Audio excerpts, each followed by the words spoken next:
Naofumi Iwatani, a young college student in Japan who loves staying indoors and reading light novels. While reading one day, he's suddenly transported to a different world along with 3 other guys. When he regains consciousness, he's surrounded by cloaked men who label them as heroes. Naofumi realizes he's been designated as the shield hero, while the others are the spear hero, Matoyasu, the sword hero, Ren, and the bow hero, Itsuki. They're taken to meet the king, who appears distant towards Naofumi. The following day, adventurers are invited to join the heroes' parties. Surprisingly, no one chooses to join Naofumi's party, a problem since he's a defensive-focused shield hero. However, a girl named Mine, who is part of Matoyasu's party, decides to join Naofumi. They venture out together, defeating low-level monsters and selling their loot. Naofumi becomes fond of Mine's company and buys armor for her. But things take a drastic turn. Naofumi wakes up to find everything stolen except his shield. When he confronts Mine, she falsely accuses him of attempting to assault her. The king and others believe her, leading Naofumi to feel betrayed. He realizes Mine's plan, and even Matoyasu is involved. Frustrated, Naofumi wants to return home, but the king says they can only leave after defeating waves of monsters. Naofumi leaves the palace, humiliated and despised due to false accusations. He fights monsters in the forest and sells their drops. Later, he's attacked by thugs during a meal but manages to defeat them using a balloon monster still attached to him. Feeling limited in his offensive abilities, he catches the attention of a slave trader. Intrigued by the offer, Naofumi enters the trader's tent to explore the option of buying slaves, who are supposedly bound by a spell to obey their masters. Naofumi checks out the slaves and picks a sickly girl named Raphtalia because she's the only one he can afford. He takes her along, and the next day, he buys her a small sword from a shop. He encourages her to kill a balloon monster that he's been carrying. At first, she's scared and unsure, but he commands her. When she hesitates, she's hurt by a slave's crest, a magical mark, and decides to stab the monster, killing it. Later, he takes her to a tavern to eat, surprising her as she's never had a proper meal as a slave. They bond quickly, and she gets better at monster hunting. They move to a different town and enter a mine to mine minerals for money. They're attacked by a scary 2-headed dog-like monster. Raphtalia is terrified because this kind of monster had destroyed her village and killed her parents. Naofumi protects her and tells her to attack the monster. But when he sees how scared she is, he tells her to run away while he distracts the monster. This shocks her, but she gathers courage and stabs the monster in the neck. The monster tries to hurt her, but Naofumi summons a shield to protect her. She takes a leap and stabs the monster in the chest, killing it. A week goes by, and Raphtalia grows stronger, getting good at hunting monsters. She takes Naofumi to a shop to buy him armor because he keeps getting hurt while protecting her. She gets a sword and armor for herself too. They visit a place called the Dragon Hourglass, which shows when the next wave of monsters will arrive. Naofumi realizes the wave is coming sooner than expected. As he's leaving, he bumps into the other 3 heroes. He ignores them, but one of them, Matoyasu, holds Raphtalia's hand and tells her to leave Naofumi. She refuses, so he asks her if she's heard the rumors about Naofumi. This makes Naofumi angry, and he pulls her away. That night, Raphtalia asks Naofumi about what happened between all the heroes, but he doesn't answer. The next day, the wave arrives, and the heroes are taken to different places. Naofumi realizes that the village where they fought the dog-like monster hasn't been evacuated. He decides to go there to distract the monsters. He asks Raphtalia to help the villagers escape. He defends all the villagers and then climbs a bell tower. He rings the bells loudly to attract the monsters. He sets the tower on fire and jumps down, killing many monsters. Some villagers get motivated by his actions and decide to join the fight. A big monster threatens a villager, but Naofumi defends him. Raphtalia steps in and kills the monster in one attack. Suddenly, a bright flare appears in the sky and fire starts falling. Naofumi shields Raphtalia from it. Royal knights arrive in the village and put out the flare. They mock Naofumi for not being with the other heroes. Monsters attack the knights, and Naofumi helps defend them. The knight leader tells them to leave the village and assist the other heroes. Some knights refuse, inspired by Naofumi's bravery. They defeat the monsters, and the wave ends. Naofumi attends a celebration at the palace with Raphtalia to receive his reward. Matoyasu challenges Naofumi to a duel. He says if Naofumi loses, he must free Raphtalia, who Matoyasu believes is brainwashed. Naofumi hesitates, but then Raphtalia is captured by palace guards. The king orders a duel between them, even though he knows Naofumi can't fight without Raphtalia. The duel begins. Matoyasu attacks, but Naofumi easily deflects his attacks. They exchange more strikes, and Naofumi uses a balloon monster to hit Matoyasu. He then uses his shield to hit and imprison Matoyasu. Naofumi tells Matoyasu to admit defeat, and he'll release him. But then, Mine interferes and throws a magic spell at Naofumi. Motoyasu seizes the opportunity and defeats Naofumi using his lightning spear. People cheer for Motoyasu, but Naofumi gets up and explains that the duel was unfair due to Mine's interference. Motoyasu and the king don't believe him. They take Raphtalia away and remove her slave crest, ending her connection with Naofumi's party. Naofumi despairs and falls to the ground, regretting coming to this world. Rin and Itsuki confirm that Mine interfered, but Motoyasu refuses to accept it. Raphtalia slaps Motoyasu, then hugs Naofumi, promising to stay by his side forever. This breaks the curse of vengeance in Naofumi and fills him with warmth. Naofumi goes back to the slave trader with Raphtalia, and they spot a bunch of eggs. These eggs turn out to be monster eggs. Naofumi takes one egg, hoping for a rare monster to hatch from it. The next day, the egg hatches, revealing a plump bird called a philolial. Naofumi names it Philo. In just 2 days, Philo grows to its full size. Naofumi, Raphtalia, and Philo visit the Loot village. They're surprised to see Motoyasu and Mine claiming authority over the village due to a royal decree. They also plan to raise taxes. Naofumi tries to stop excessive taxes but gets interrupted by Queen's envoys with a message for Mine. Mine challenges Naofumi to a race for control of the village. Motoyasu teases Naofumi about Philo being weaker than his dragon. Philo playfully kicks Motoyasu, and Naofumi and Philo smile broadly, surprising Raphtalia. Naofumi decides to race against Motoyasu, who rides a dragon. Despite soldiers using magic to cheat in Motoyasu's favor, Naofumi wins. Queen's envoys expose Mine's tactics, and she admits defeat. On their way back, Philo undergoes a transformation, turning into a girl with wings. Naofumi seeks help from Elhart, who directs them to the dressmaker. The dressmaker sends them to the magic shop owner, who needs a new magic gemstone to power her loom. By chance, Naofumi joins a rich traders group, defeating bandits on the way. This impresses the trader, leading to Naofumi gaining new abilities and connections. He also obtains a permit for discounted quarry access. Naofumi's party starts a journey to find the magic gemstone. They explore an abandoned alchemist tomb rumored to hold a cursed seed. They find the seed missing, but they face creatures and discover a vein of gems. A fierce battle with a fearsome creature ensues. Naofumi, Raphtalia, Philo, and the witch work together to claim the gemstone they were searching for. The magic shop owner helps Philo weave a special thread to make a dress that fits her no matter how she changes. Naofumi's group is tasked with delivering herbicide to a village. They find the village under attack by a dangerous plant. The plant was grown from a seed Motoyasu used to end a famine, but it turned harmful. Naofumi faces the plant and wins, making the seeds harmless. Despite helping, the villagers can't pay Naofumi, so he plans to sell the seeds. The trader offers Naofumi a job delivering goods to a hot springs village. While there, Raphtalia gets envious of Philo's time with Naofumi. She learns about a special gem collected by a local bird and decides to retrieve it as a gift. Philo is more interested in bird eggs. They face a fierce silver boar and defeat it, gaining valuable items to sell. They buy a tool for Naofumi's work. Upon hearing about a disease caused by a mishandled dragon corpse, Naofumi's party investigates. They find that Ren, the sword hero, left the dragon's body to rot, causing poison to spread. Many adventurers collapse because of it. They confront the dragon's remains, but Philo recklessly fights the transformed zombie dragon and gets eaten. Naofumi defends against the dragon using his cursed shield, fueled by anger. He loses control and becomes consumed by his hatred. After regaining composure, Naofumi realizes Raphtalia is hurt from trying to stop him. Philo bursts out of the dragon's belly, having consumed a crystal that powered it. Philo finds another crystal, but Naofumi can't use it yet due to his level. Returning to the village, Naofumi discovers that Raphtalia's wounds from the cursed shield require high-grade holy water to heal. He feels bad about unintentionally hurting his companions and decides to become stronger. He realizes the need to protect them better and to grow in strength. On their way to the capital to find holy water, they meet a girl named Melty with blue hair, accompanied by some philolials. Philo and Melty quickly become friends. Melty got separated from her guards and wants to join Naofumi's journey. In the capital, Philo and Melty go their own ways, and Naofumi and Raphtalia head to the church for holy water. The clergy offers low-quality holy water, but Naofumi notices and catches the Pope's attention. The Pope apologizes and gives high-grade holy water. Motoyasu, now aware of Philo, attacks Naofumi demanding Philo's freedom. Naofumi points out Motoyasu's recklessness. In the market, villagers argue as Motoyasu attacks Naofumi, supported by Mine.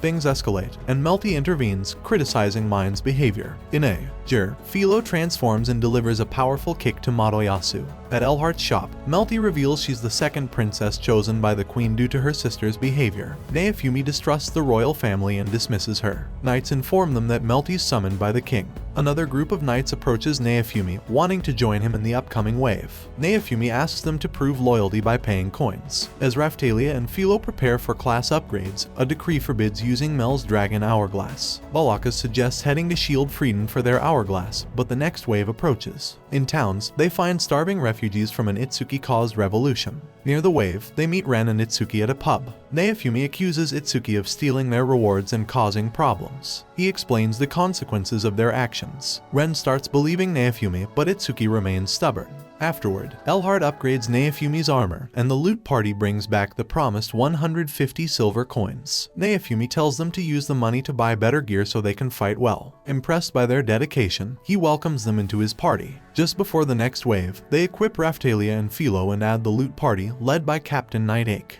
The wave begins, with Ake focusing on protecting civilians while Naofumi's party battles monsters. In the midst of the fight, Naofumi notices an elderly woman defeating monsters with skill. He realizes she's the same woman he helped before, who used to be an adventurer. Despite her age, she's not letting the monsters get the best of her. After hours of fighting, Naofumi becomes worried about the progress of the other heroes. He leaves Ake's party with the elderly woman to safeguard civilians. When Naofumi finds the other hero parties, he's disappointed to see them recklessly attacking without attention. He guides them to the true enemy lurking in the shadows, a powerful soul eater. To defeat it, Naofumi reluctantly uses his cursed shield, which holds the spirit of the zombie dragon. The dragon's soul is furious at Ren and Naofumi for how they treated it. Naofumi manages to regain control of himself and taps into a new power called the Iron Maiden.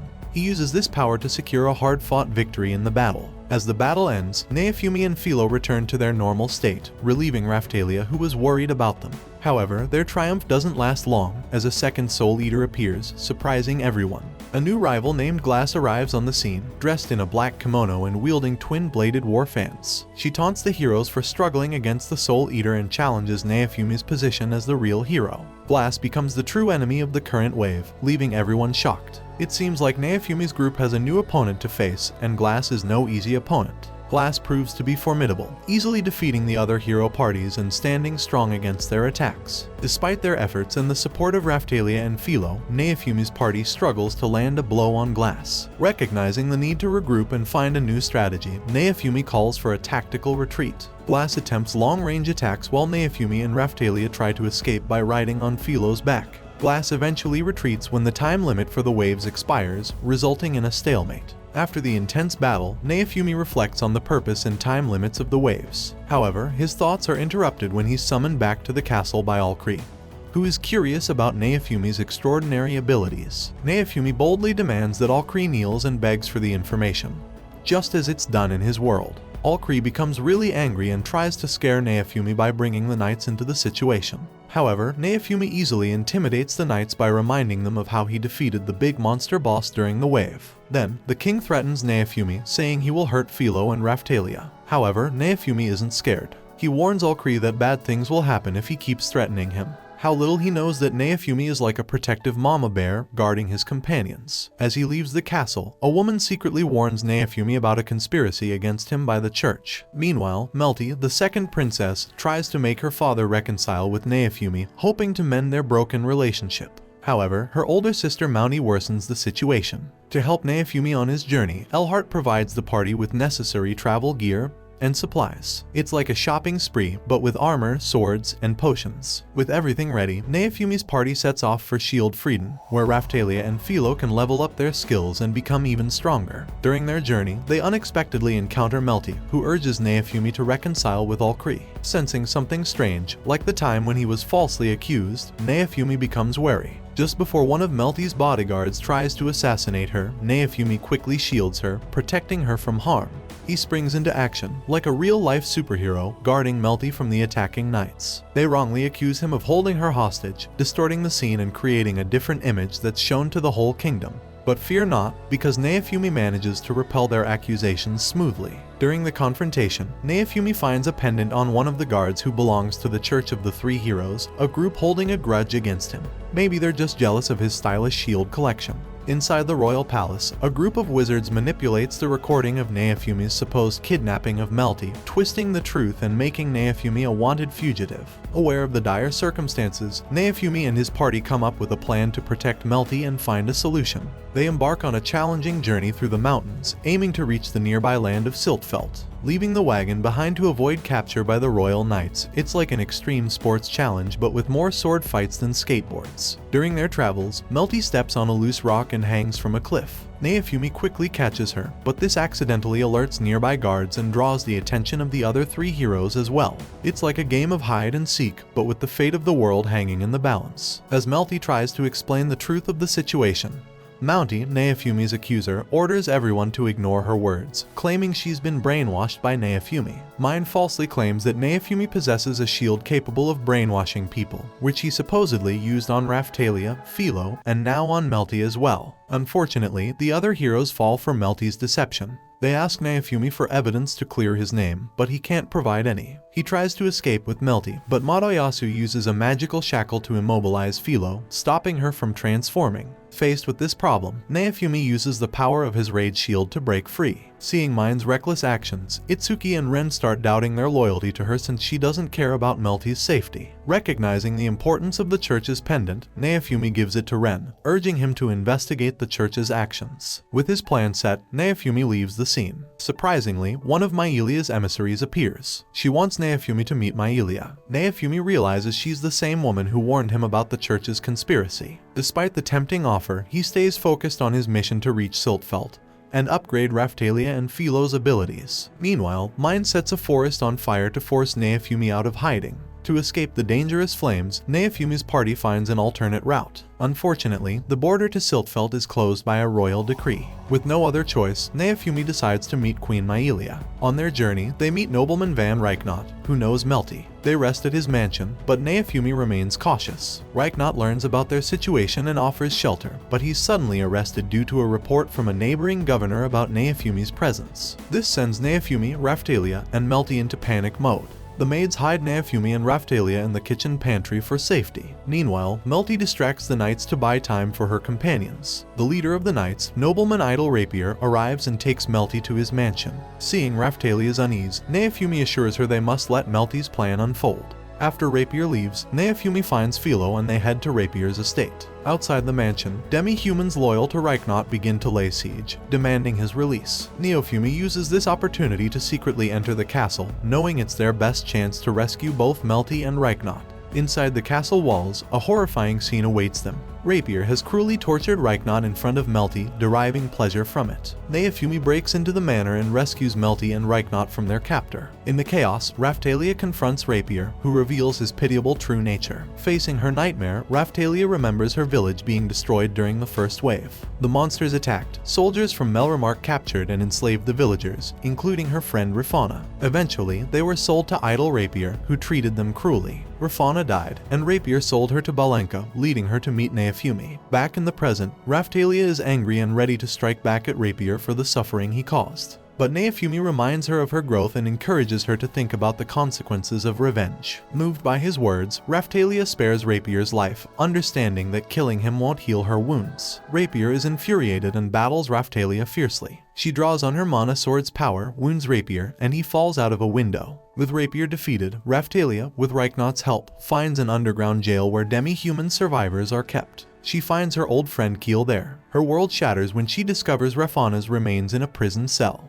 Overwhelmed by guilt, Raphtalia blames herself for not saving her friend. Neofumi opens up to her, expressing how she restored his faith and helped him heal. His words comfort Raphtalia and remind her of her strength. Reassured by Neofumi's trust and support, Raphtalia vows to return to her homeland one day, rebuild her village, and give Rafana a proper burial. However, tranquility doesn't last. In the castle courtyard, despite his injuries, Rapier unleashes a powerful ancient monster resembling a Tyrannosaurus Rex. This creature, once confined and sealed, is now unleashed upon Neofumi, posing a new threat. Vittoria approaches Neofumi and suggests he works together with the other heroes. She points out the difference between saving the world overall and saving individual people. Vittoria warns that the heroes will face this important choice eventually. Additionally, Victoria emphasizes that the heroes aren't fully ready to fight the waves if they don't unite their strengths. She promises to eliminate them if they fail. To help Naofumi, she enhances his armor to resist the negative effects of the raid shield. Observing her actions, Naofumi realizes she might have been raised by a previous shield hero, connecting their histories. However, due to the passage of time, Fatoria can't recall this part of her past. In the kingdom of Melramark, Itsuki's and Ren's parties find a hidden cave during their exploration. Unfortunately, they're attacked from above, causing the cave to collapse and trapping them. Fatoria guides Naofumi's group to a place near another hero, hoping they can start mending their differences. After parting ways with Fatoria, Naofumi's party reaches an outpost and unexpectedly encounters Madoyasu. Naofumi tries to reason with him and clear misunderstandings, but Madoyasu refuses to listen. He accuses Naofumi of causing the deaths of Ren and Itsuki, and Melty adds to the accusations. The confrontation turns into a battle between their parties, with shields clashing and swords swinging. Despite level differences, Naofumi's group wins the clash. While catching their breath, Philo senses danger from above. Philo suggests Naofumi use multiple shields for protection just as a massive light beam descends, destroying everything. Pope Bomas and his followers are behind the attack. Pope Thomas, with his bad intentions, planned to kill Ren and Itsuki as part of a bigger scheme to get rid of the so-called fake heroes and the princess. He wanted to overthrow the king. Armed with a magical sword, Pope Thomas is now preparing to attack both parties with strong powers. Melty cleverly figures out that Pope Thomas has an old weapon that can copy the powers of the 4 main weapons that were thought to be lost in the past. This gives him a big advantage. Both Naofumi and Madoyasu can't fight back against this strong weapon. It gets its power from many loyal followers commanded by Pope Thomas. At this crucial time, Ren and Itsuki unexpectedly show up. They were saved by elite forces led by Moralia, called the Shadows. This is like a surprise team-up where unexpected allies work together to save the day. They bring good news that Moralia herself is leading an army to fight the church, which won't surrender. As the heroes join forces to face Pope Thomas, Naofumi is still doubtful and doesn't want to fully cooperate. He reminds them of the harm they caused before and how they messed up their responsibilities. Because of this, the church labeled them as fakes and tried to take over the government.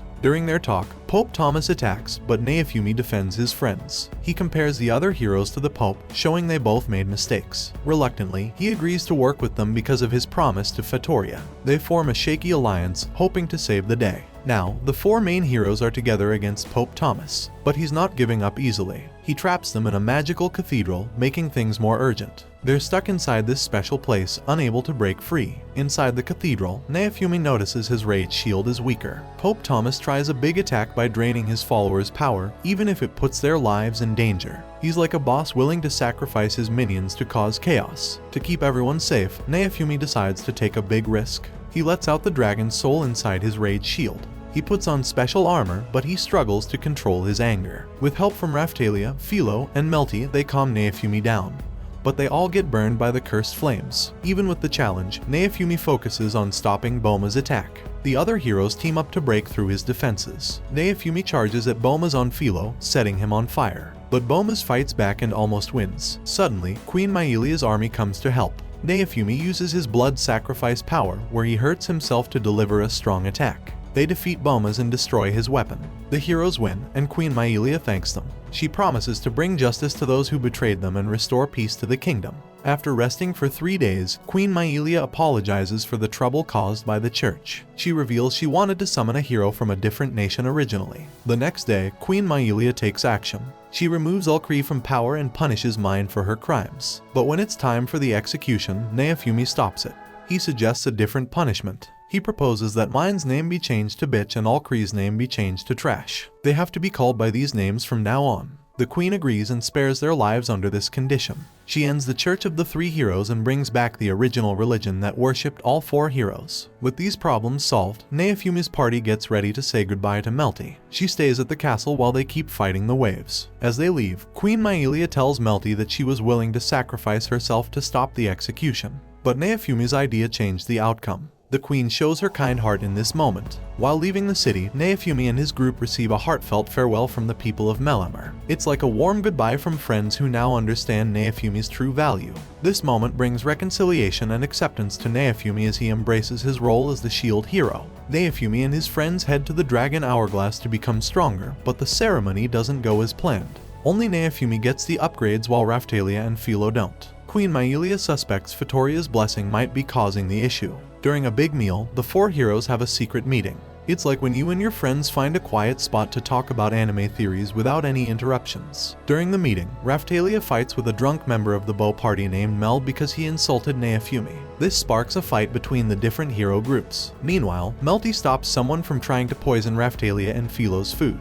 During the meeting, Queen Myelia tells the heroes about a special event called the Chimera Archipelago. They can earn extra experience points there, which will help them level up before the next big challenge. The heroes also share information about the hidden abilities of their weapons, including a way to copy special weapons. It's like a show and tell session but with dangerous weapons instead of toys. However, they start arguing about the best way to level up, so Naofumi gets upset and leaves. It's like a heated debate about the best anime. Let's hope they don't start throwing pillows at each other. The next day, Naofumi copies all of Elhart's shields and then visits Raphtalia's old village. He wants to pay his respects to Raphtalia's friend Rafana, who passed away. It's a sad moment that reminds them of the sacrifices the heroes have made. While there, he briefly meets two travelers. The next morning, Naofumi and his group board a ship to Chimera. Because the other heroes took most of the cabins, Naofumi's group has to share a room with the two travelers, Alark and Therese Alexandrite. Alark and Therese introduce themselves to Naofumi's party but mistake his name for a fake one because they've heard negative things about the shield hero. When they arrive at Chimera, Governor Habenberg takes Naofumi's group to the resort. While the other heroes feel sick after the boat ride, Naofumi learns a new spell called Boosting and takes his group to battle monsters and gain experience points all over the island. It's like a summer vacation filled with battles and defeating monsters. Quite an unconventional kind of fun. He also creates new weapons for Raphtalia and Philo using materials from the monsters they defeat. It's like a do-it-yourself crafting session where weapons become the ultimate style statement. At night, Alark and Therese, worried about Naofumi, invite his group to a party at a diner to end the day. It's like a surprise get-together where new friendships are formed. Therese asks Naofumi to make her an accessory, and he creates a beautiful item using a rare gem, which makes her very happy. It's like a fashion designer revealing their masterpiece on the runway. The next day, Naofumi teams up with Lark and Therese to earn experience points together. Naofumi discovers that Therese's magical flames actually heal him when he's around them. It's like finding a hidden power just when you need it most, a lucky surprise. As the sun sets, Lark and Therese bid farewell and thank Naofumi for the day, hoping to meet again soon. It's like saying goodbye to new friends after a wonderful day. While Naofumi's group is relaxing on the beach, Philo finds an underwater temple. This sparks Naofumi's curiosity to explore it, like stumbling upon a hidden treasure in a video game. At the temple, Naofumi's shield opens the door and they find a dragon hourglass inside. By connecting with it, Naofumi learns that the next big challenge, called the Wave, will occur at Chimera in 48 hours. Upon learning about the upcoming wave, Naofumi informs Queen Myelia, who gathers a large fleet to prepare for battle. Lark and Therese also join the fleet and sail toward the waves. As the Navy battles smaller creatures, the four heroes confront a powerful boss monster. However, their attacks are ineffective, and it's Lark and Therese who defeat the boss, showing that unexpected allies can come from unexpected places. Surprisingly, Lark and Therese turn against the heroes, revealing that they come from a different world also facing the waves. They believe that to save their own world, they must eliminate the four heroes. Lark easily overpowers the other heroes, while Therese occupies the Navy, leaving only Naofumi's party to face them. In the ensuing battle, Lark and Therese initially have the advantage, finding weaknesses in Naofumi's defenses. However, with Melty's assistance, Naofumi's party uses clever tactics to wound Lark. Just as victory seems near, Glass arrives, revealing her alliance with Lark and Therese. She's impressed by Naofumi's strength and prepares to face him again.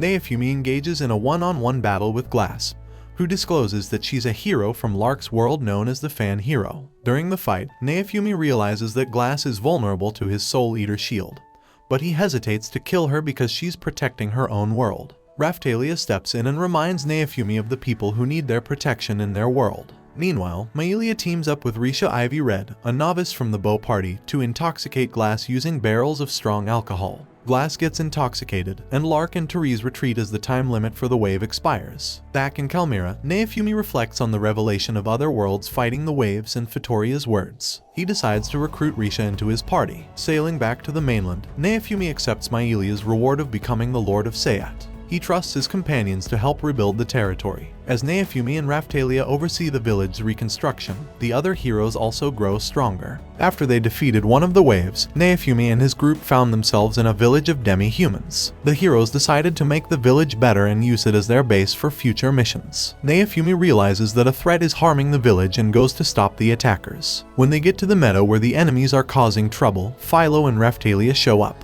Together, they defeat the enemies. These monsters worry the heroes because they're not regular monsters or wave enemies, and there are still 2 weeks until the next wave. Naofumi notices that the clock that signals the wave's arrival has stopped, and a big rumbling is heard in Melremark town. The queen gathers the 4 heroes and explains that the new threat is the turtle spirit. Myrlia tells them that this enemy appears every 100 years and they have to defeat it. However, the other 3 heroes don't think it's important and decide to focus on training for the upcoming waves. After the meeting, Rishia tries to rejoin her old battle team, but they reject her, saying she's not good enough. Rishia feels down, but Raphtalia decides to help her by getting a slave mark so she can level up faster. Rishia is unsure at first, but she agrees to become stronger and rejoin her team. In the meeting with the queen, Naofumi agrees to help her deal with the turtle spirit. Naofumi's group heads to the turtle spirit village. On the way, Raphtalia and Philo spend time teaching Rishia about various tasks during an adventure. Things are going well until monsters attack. They defeat the monsters, but Naofumi has to use Wrath's shield.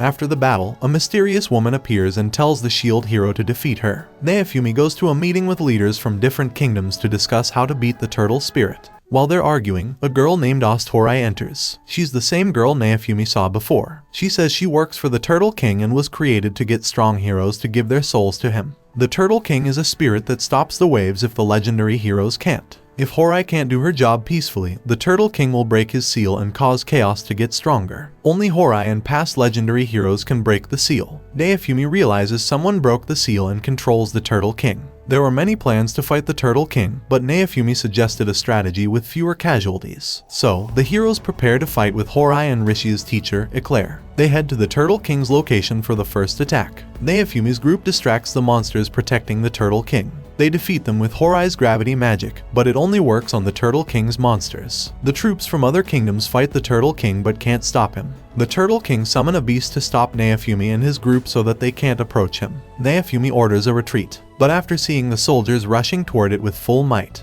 he decides to face the turtle with his companions. They reach the Turtle King's head, break its protection, and Raphtalia and Philo attack. They defeat the Turtle King, but to their surprise Horai survives. This means the Turtle King's soul is still there. Scenes shift to an ancient temple where Naofumi and his companion arrives with the queen. They went inside and find out about the Turtle King and how to kill it, but the temple collapsed before they could find it out. Naofumi gets frustrated. They also receive a news that the Turtle King's spirit will revive soon. Horai interrupts saying that she remembers how to kill the Turtle King. The next day, they climb a mountain on the Turtle King's back to find a way to defeat him. Inside, they meet mysterious adventurers who claim to be sent by the queen for help. However, Naofumi doesn't trust these newcomers and asks Raphtalia to use a spell to reveal their true identities. Surprisingly, Naofumi's suspicion is right, and the supposed adventurers are actually Lark, Therese, and Glass. Horai has a vision about who's controlling the Turtle King. She sees a silhouette similar to Naofumi, but she wakes up before identifying the person. Naofumi questions the group of heroes to know why they're inside the Turtle King. Elark admits they came to catch the one controlling the Turtle King and claims they're not enemies. Elark suggests an alliance, but Naofumi doesn't fully trust them, so he declines. The heroes continue their search for the Turtle King's heart. Eventually, they find it. There, they meet Kaio Ethnina, the person Horai saw in her visions and the one controlling the Turtle King. Kaio explains he came to this world to collect souls using the Turtle King. He activates the heart's defense system to attack the heroes. Raphtalia and Philo attack the heart to destroy the Turtle King,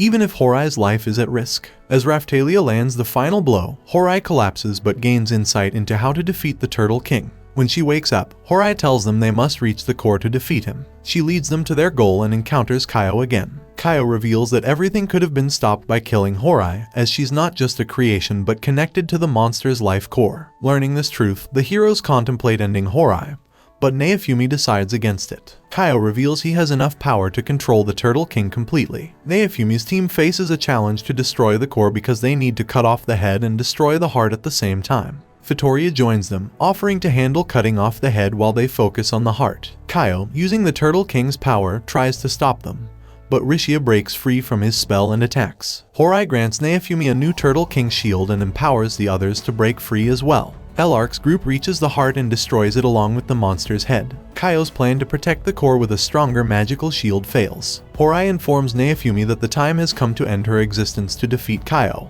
Naofumi tries to use the Wrath Shield, but he doesn't feel hatred, so Horai activates the Turtle King's shield's power. This enables Naofumi to destroy the core, ending the Turtle King's threat. After the battle, Kaio, holding collected souls in a test tube, departs, promising to return. Elark's group follows him, and Naofumi seeks vengeance for Horai by entering an unknown world with the heroes. Upon arrival, Naofumi, Rishia, and Raphtalia find themselves in a dungeon in a new world. Everyone's back to level 1. As they leave the dungeon, they discover a deserted island and search for Philo. They encounter weak enemies to level up and gain abilities. Eventually, they face a powerful monster, and Naofumi gets badly hurt while trying to protect Raphtalia. Kazuna Kazeyama, a legendary heroine from this world, intervenes and saves Naofumi. Kazuna explains they're in an infinite labyrinth with little chance of escape.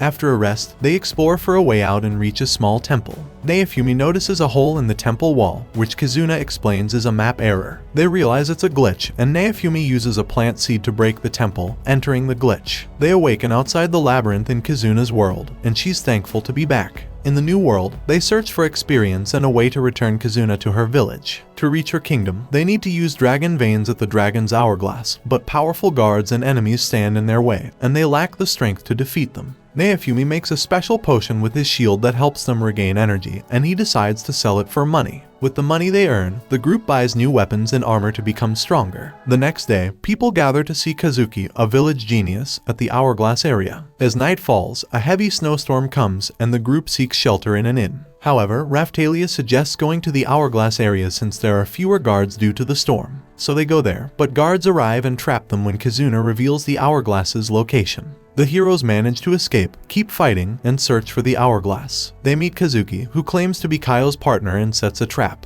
Naofumi defeats him, and they use the hourglass's transport, not realizing it was part of Kaio's plan. During teleportation, Raphtalia can't use it, and Naofumi, Rishia, and Kazuna end up in the capital, while Kazuki captures Raphtalia. In the capital, Naofumi asks Kazuna to send him back to rescue Raphtalia, but she can't since the hourglass is closed from the other side. Kazuna plans to find Ethnabalt, the boat hero, to help explore and save Raphtalia. Before their quest, Ethnabalt creates a familiar from Raphtalia's hair to find if she's alive and mark her location. Ready to rescue Raphtalia, they're transported on Ethnabalt's boat and quickly reach the town where Raphtalia is supposed to be. Hearing a scream, they find Philo, who was captured by a circus to be their main attraction. They free Philo, but Naofumi realizes that Raphtalia is no longer listed as an ally. With the help of Ethnabalt's boat, Naofumi's team and Yamogi travel to Kaio's lab. Upon arrival, Kaio appears but only to tell them that they can't stop him, and he has revived Kazuki using the Mirror Bearer's soul. Raphtalia stays behind to fight Kazuki while Naofumi and Rishia continue forward to defeat Kaio. Facing Kaio, he tries to provoke Naofumi to use the Wrath Shield. However, the shield starts to consume Naofumi's power and turn it against him. Rishia talks sense into Naofumi by reminding him of the importance of Philo and Raphtalia in his life. As Naofumi struggles with the Wrath Shield, Rishia fights Kaio to buy time. Inside the shield, Naofumi fights against his anger. Just when he's about to give up, Horai appears and encourages him not to rely on that shield anymore, reminding him of his strength. Naofumi wakes up beside Raphtalia and Philo. He uses the power of the Turtle King to defeat Kaio for good. After the battle, they return to their world with the help of the Turtle King's power. Back in their own world, Naofumi and his group decide to visit Horai to bid her farewell. During the trip, they recall their time with her and share stories about Kazuna and their adventures in the other world. Kazuna also shares stories with Yamogi while they fish together. She talks about her experience in the Infinite Labyrinth and how she survived the trapped days. Yamogi tells her about Kaio's childhood and the fun they had before he came to Naofumi's world. At the end of the trip, they reach the place where they defeated the Turtle King to pray for Horai and say their goodbyes. In a final farewell, Horai appears in an energy form and bids goodbye to the heroes. This brings an end to our anime. If you enjoyed it, then don't forget to like, share, and subscribe our channel. See you soon.